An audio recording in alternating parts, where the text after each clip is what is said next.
Hello, hello, hello, everybody.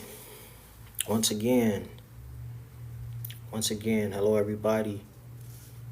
I wanted to say that I am running for City Council in Detroit, District 1. I'm a write-in candidate, so you have to write my name on the ballot. Wanted to get on here shortly, briefly, to talk about the elections.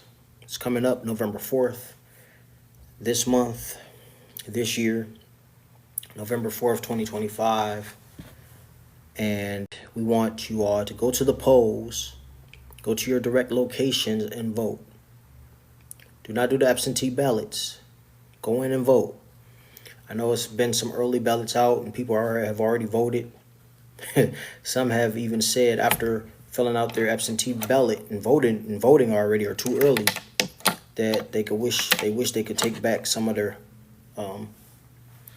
choices, because now a lot of stuff is coming out against Mary Sheffield, and some people are upset that they already voted. So that is an error within this early voting process, because now, and of course, part of that goes on the individual who votes, because they should know about their candidate. They should take the time to get to know the candidate. And this is why we say go to the polls. Do it the direct day of. I know time consists of different things, and things can go wrong, so people do the early votes or have conditions. We understand that. But for the sake of that purpose, a lot of times we vote so early till we make the wrong choice, or we don't study things out quick enough, or sooner or soon enough.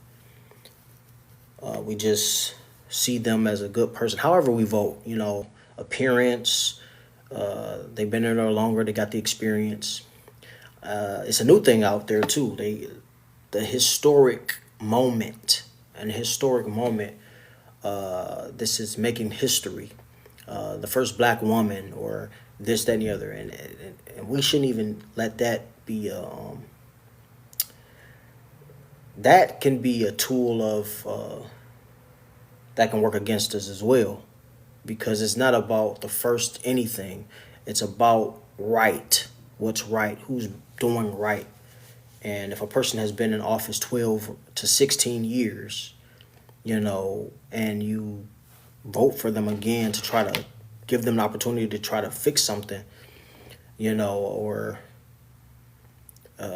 you limit yourself on the possibilities of something really changing, because they don't necessarily get in there to do a change for you. They're going to continue to do what they've been doing and see how much more they can get over on the people, or put more money in their pockets. I wanted to say something major here. I have a few viewers coming in and out, but it's about the Detroit Charter. I am for changing the Detroit Charter. I'm sure and I know that it's been changed many times before. And I say this, and I'm going through the charter, and one particular thing that pops out to me, and it's actually more than just one, but I just wanted to say this one thing that pops out to me, and this is the reason why we should change the charter. Article 2, under General Provisions, Section 2-103, which states the oath of office. Oath of office, very important. Every elective officer and every appointee, before entering on official duties, shall take and subscribe the following oath before the Detroit City Clerk, before the Detroit City Clerk. I do solemnly swear or affirm that I will support the Constitution of the United States and the Constitution of this state, and that I will faithfully discharge the duties of office to the best of my ability. The original of the oath shall be filed in the office of the city clerk, and a copy provided to the elective officer or the appointee. However, I'm not sure how that's really being done. I know that when I ran for office and applied for my candidacy, and the candidacy acknowledgement that I'm taking on this role, we had to come in swearing to an oath, but Janice Winfrey, or the court clerk, was nowhere to be found. So if the charter is saying that the city clerk is to be there, again, that's a personal appearance. Where are you?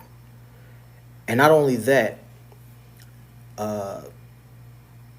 it says the United States and the Constitution of this state. They will uphold. I will support the Constitution of the United States and the Constitution of this state. Okay?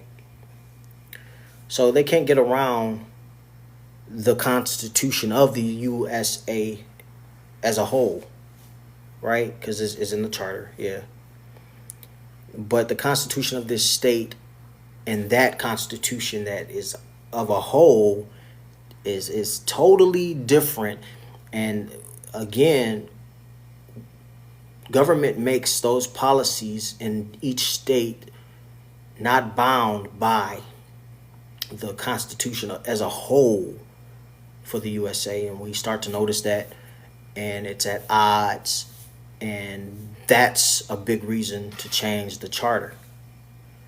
I believe that all states should have one mainframe goal, and that is constitutional uplift, constitutional upright, holding that Constitution up at the highest peak. The USA Constitution, not state by state making their own policies and making it law or making it constitutional. No. What about the 14th Amendment, right? Let's include the Bill of Rights, right? What about, and this helps them to commit treason. They don't keep all the universal commercial codes, which is supposed to keep a corporation in line, which, United States, as well as our state government, is big corporation. These codes protect consumers. It protects the secured party creditor, or we are the creditor. They put debt on us that's not ours. It's the government debt. But when we talk about that stuff, it's like, they tend to override our rights with their state constitution. Therefore committing treason against the Constitution as a whole for the United States of America. And again, I'm running to fight for reparations. I'm running to fight for government transparency, and I'm running to fight for undenied aid. Right? So we have to mention that the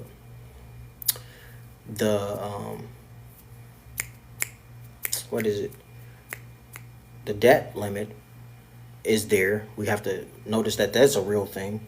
But also, we've been at this low minimum wage for the longest. I mean, it's changing. 2006, I think we're supposed to be at 14 something, maybe getting close to 15.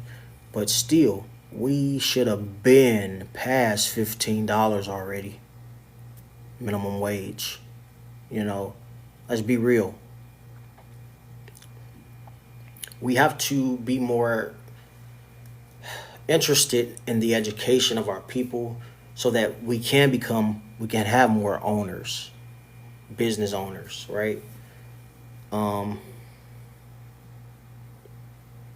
there's a lot of lazy people out here, but you know, they're only lazy because there are not enough people trying to get them involved, or uh,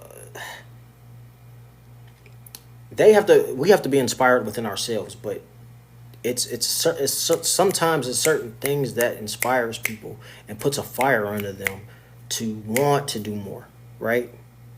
Especially when it comes against, you see how people are reacting towards Snap. They cut off Snap, so now people are waking up to, like, okay, we have to do something about this, right? Now, this is the first time in history that Snap is being cut off. And so that says a lot within itself, right? And again, that's aid being denied, in which I'm fighting for undenied aid. You know, government has always been quick with giving us these term limits on when to acquire these particular resources. They cut us off real soon, sometimes quicker than a year, right? You know, when resources like this is supposed to be ongoing, especially to people that's paying taxes, right? You know, there are coupons at stores and discounts at stores, but there are no discounts for when you keep paying rent every month. There's no coupons for rent every month. You know, it's a steady price gouging situation, and nobody has addressed yet. But we're willing to cut off Snap, right? We're willing to do something that goes against the odds of another human being, right? Again, I'm for human rights, right? And I'm for changing the Detroit Charter. The preamble of the charter of the city of Detroit says, "We, the people of Detroit, do ordain and establish this charter for the governance of our city, as it addresses the needs of all citizens and affirms our commitment to the development and welfare of our youth, our most precious treasure." That's what they say, our most precious treasure. But when you look around the city, they're taking all the recreation centers. There's no parks in our neighborhoods. They're not cleaning our streets. You know, they rather clean certain areas that's for a certain group of people and leave out the rest of the community. They rather go and dress downtown, the municipals, and their bank accounts, the politicians' bank accounts, the servants of the people, but they don't serve the people. You know, but this is in their charter. The deceit, the lies, the fraud. And they need to put in this charter, and I'm not sure, I haven't read it all, but the law on treason. There was a time where if you commit treason, that a mob can come and get you, right? That you have to face that consequence of a mob attacking you, right? And they're talking about the death penalty. Should we bring back the death penalty? We need to bring back a quicker recall. First of all, before we even consider a death penalty, right? Before we open up another prison cell, right? Before we open up anything that's going to attack one race above the other, right? And increase this police brutality thing that's going on, right? Total annihilation or governance over the people, right? Taking away our voices, our First Amendment right? We need to address the recall. We need to address impeachment. Why is it so slow? Why is it so hard to impeach a president? Why is it so hard to recall these politicians, right? But yet they call the children our most precious treasure, instituting programs, services, and activities. Where are they? Addressing the needs of our community, fostering an environment and government structure whereby sound public policy objectives and decisions reflect citizen participation in collective desires, pledging that all our officials, elected and appointed, will be held accountable to fulfill the intent of this charter and hold sacred the public trust. They have lost the public trust. These people are reserved. They're hard to get in touch with. They don't accept your emails if you email them. They hardly answer the phones when you call them. When you leave a message, they don't call you back or return your calls. And if they do return your calls, they give you bull crap of why they can't change or do something. We're always out their jurisdiction when we're coming against them. But when they come against us, we're in their jurisdiction. All these things needs to be addressed. They have lost the public trust. And they make their charter out to be a lie. That's why it needs to be reconstructed, changed. I like that preamble, but if it was the truth, it would be more acceptable, right? I like that charter. We can keep that in there.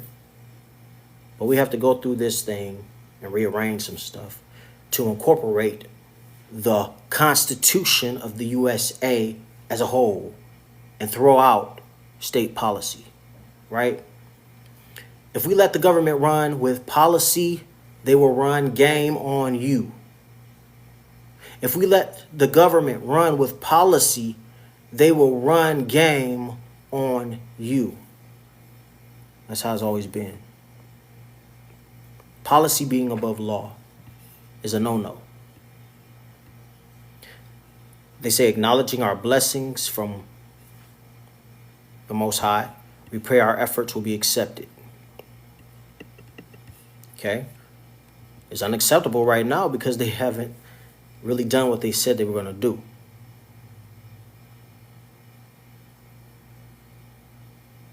Detroit City, this is the Declaration of Rights. Detroit City government is a service institution that recognizes its subordination to the people of Detroit. Do they recognize it? Do they really recognize that? The people must speak, right? Right? The people has the power. The city shall provide for the public peace, health, and safety of persons, and property within its jurisdictional limits. Within its jurisdictional limits. Right? And this wouldn't be so hard if we got this definition of jurisdiction right. They say there's three jurisdictions. We have air jurisdiction, earth jurisdiction, water jurisdiction. Right? And to get everybody on sound and one accord to make these jurisdictional theories work is that when we submit information to recall or to get some type of benefit or to get some type of justice sought out of any case, it should automatically go to everyone's district so that when the order is set or the judgment is set, no judge can say we're not in their jurisdiction when we're coming for them. Because everybody be in agreement, like, okay, yes, the jurisdiction already is shown that they're in the right or wrong, right? Or all jurisdictions have shown that they're in the right and you're in the wrong, right? So it won't be no surprises because sometimes we just don't know what jurisdiction we're in when we come into the court. Because we're in their jurisdiction when they want to give us tickets, put us in jail. But we're out their jurisdiction when we want to come for that big money and lawsuits against them.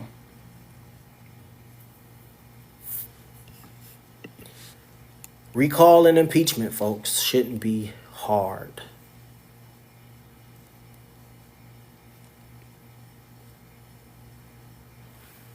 Again, we need to go through this charter because I'm looking to actually change some things with this.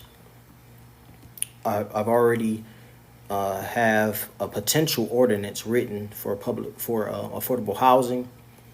I also have a potential ordinance written about being more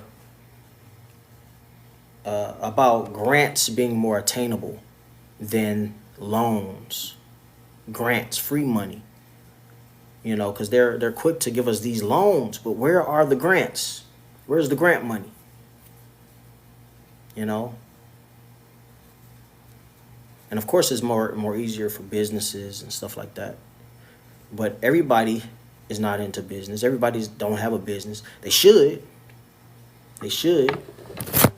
And this is why we need to have programs that teach business, because apparently going to family or friends is not easy because everybody's busy. Everybody's busy with their own thing, and they can't teach their own people. We don't teach our own people, which is a problem in our community that needs to be addressed. Right? But individual grants, where are they? Schooling is high as heck. The cost of schooling is high as heck. Where are the grants? They're quick to get you to make a loan, take out a loan. They hardly want you to, they hardly want to forgive the loan once you take out the loan, right? This is why people are scared to go back to school. Because where are the grants? You know? Some people probably say, well, their argument, well, you should have been paying attention in school. You could have had a scholarship in some form or fashion.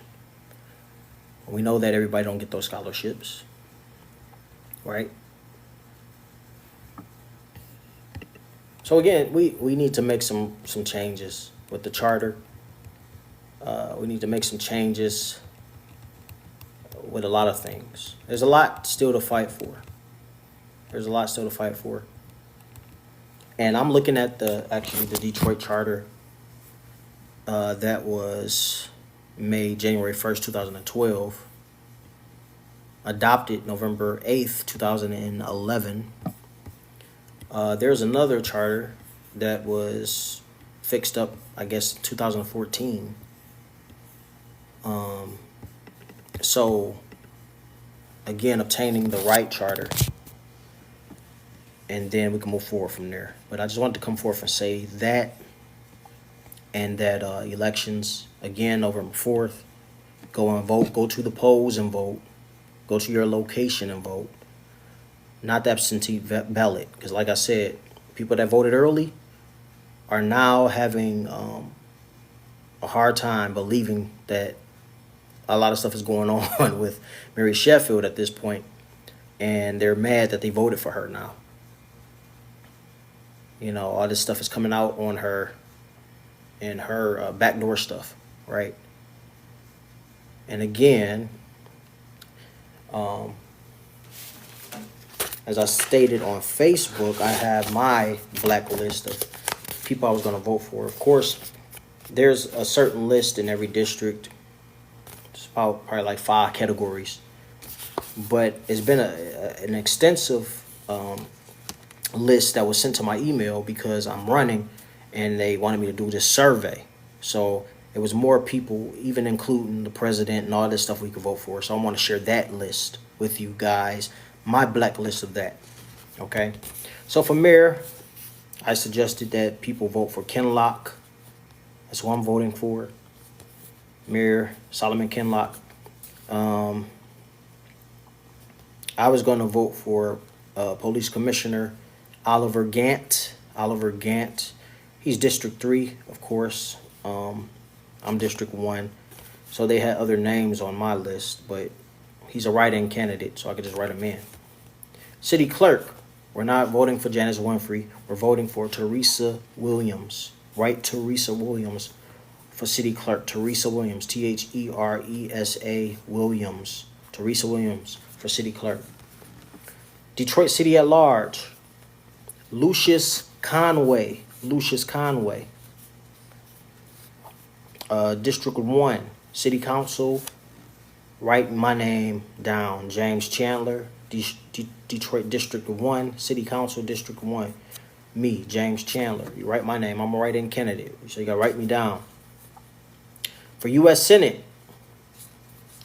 I'm still looking into some of these people, but what I found online, I thought was pretty, some good, some clarity on what they stand for. So I was like, okay, don't know much about them, but you know that clarity of what they believe or fighting for was a good stance for me. And that's for U.S. Senate, Lydia Christensen. Lydia Christensen. Maybe you have some information on her y'all can share here.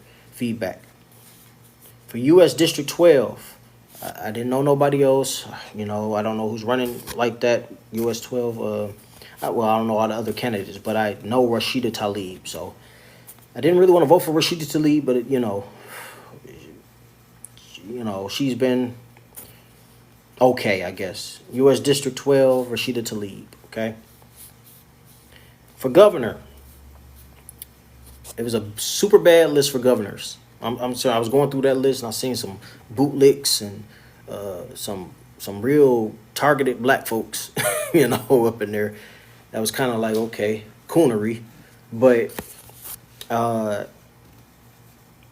and of course I don't know all the other people, but I read up a little bit about Eric Nesbitt. So Governor Eric Nesbitt. I think he would be a great candidate. Again, feedback. Tell me more about Eric Nesbitt. That's AricNesbitt. Eric Nesbitt. For Secretary of State, Adam Hollier. I think that's how you say his name. Adam Hollier. AdamHollier. Again, anybody that stands for human rights or justice. You know, and I'm not talking about that Charlie Kirk type justice. I need some human rights for real, you know, for all peoples, right? Like Martin Luther King, you know, Muhammad Ali, you know, right? Attorney General Mark Totten, MarkTotten. So that list was more extensive on the survey, but of course, when you go in November 4th, you might see a shorter list of people. They don't have proposals on these ballots. It seemed like usually, I guess that's when you're voting for the president and stuff. You'll see the proposals you vote on and stuff. So again, I need your feedback. Let me know what your thoughts. And vote for me November 4th. Coming up, City Council, District 1. If you're in District 1, if you know your people, tell your people in District 1. Vote James Chandler. Vote Chandler, not Tate. Vote Chandler, not Tate. Vote Chandler, not Tate. All right, peace out, y'all.